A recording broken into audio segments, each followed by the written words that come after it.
పిఠాపురంలో నాగబాబు వర్సెస్ వర్మ రచ్చ అంత తేలిగ్గా ముగిసేలా కనిపించడం లేదు.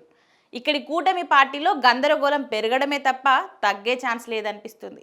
డిప్యూటీ సీఎం జనసేనాని పవన్ కళ్యాణ్ ప్రాతినిధ్యం వహిస్తున్న ఈ నియోజకవర్గంలో కీలక పరిణామాలు చోటు చేసుకుంటున్నాయి. 2024 ఎన్నికల్లో పొత్తులో భాగంగా జనసేన టీడీపీ మధ్య కొన్ని సీట్లలో అడ్జస్ట్మెంట్ జరిగింది. అదేవిధంగా పిఠాపురంలో పవన్ కళ్యాణ్ పోటీ చేయడం కోసం స్థానిక టీడీపీ నేత వర్మ తన సీటుని త్యాగం చేశారు. అందుకు గాను ఆయనకు ఎమ్మెల్సీ ఇస్తామనే హామీ దక్కింది. కానీ 10 నెలలు గడిచింది.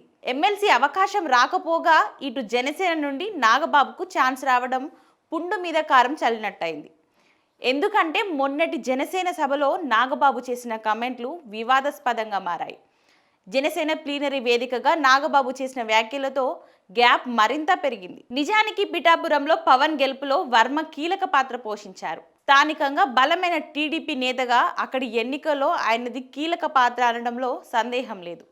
కానీ ఎన్నికల తర్వాత క్రమేణా వర్మ జనసేన శ్రేణుల మధ్య గ్యాప్ పెరుగుతుంది. ఎవరైనా పవన్ విజయం వెనుక ఉన్నామని భ్రమపడితే అది వారి కర్మ అంటూ జనసేన సభలో నాగబాబు వ్యాఖ్యానించారు. ఈ వ్యాఖ్యలు టీడీపీ శ్రేణులకు తీవ్ర ఆగ్రహం తెప్పించాయి. ఇప్పుడు ఎమ్మెల్సీ హోదాలో నాగబాబు పిఠాపురం వచ్చారు. నాగబాబు ఎంట్రీతో పిఠాపురంలో వర్మకు చెక్ పెడుతున్నారా అనే టాక్ మొదలైంది. ఇక్కడ నాగబాబు పలు కార్యక్రమాలలో పాల్గొన్నారు. అన్నా క్యాంటీన్ను కూడా ప్రారంభించారు. వర్మకు ఎమ్మెల్సీ ఇవ్వకుండా నాగబాబుకు ఎమ్మెల్సీగా అవకాశం ఇవ్వడం, మంత్రిగాను ఛాన్స్ ఇస్తారనే టాక్ పిఠాపురం టీడీపీ కేడర్కు ఆగ్రహం తెప్పిస్తుంది. పవన్ కోసం సీటు త్యాగం చేసిన వర్మకు ప్రాధాన్యత లేకుండా జనసేన నేతలు వ్యవహరిస్తున్న తీరు వర్మ టీడీపీ కేడర్కు మింగుడు పట్టడం లేదు.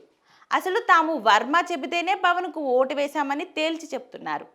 తమ పార్టీకి అనుకూలంగా కాకుండా జై వర్మ అంటూ నాగబాబు పర్యటనలో స్లోగన్స్ ఇచ్చారు.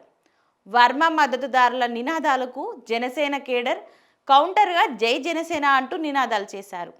దీంతో పిఠాపురం కేంద్రంగా రోజు రోజుకి వివాదం ముదురుతున్న పరిస్థితి కనిపిస్తుంది. నియోజకవర్గం పెత్తనం తన సోదరుడి చేతిలో పెట్టడానికి పవన్ డిసైడ్ అయినట్లు స్థానికంగా టాక్ నడుస్తుంది. ఇదంతా అక్కడ వర్మకు చెక్ పెట్టేందుకే అని టీడీపీ శ్రేణులు భావిస్తున్నాయి. దీంతో వర్మను వచ్చే ఎన్నికల్లో పోటీ చేయాలంటూ స్థానికులు కోరుతున్న విజువల్స్ సోషల్ మీడియాలో వైరల్ అయ్యాయి. ఈ లెక్కన చూస్తే పిఠాపురం రచ్చ అంత తేలిగ్గా ముగిసేలా కనిపించడం లేదనే చెప్పాలి.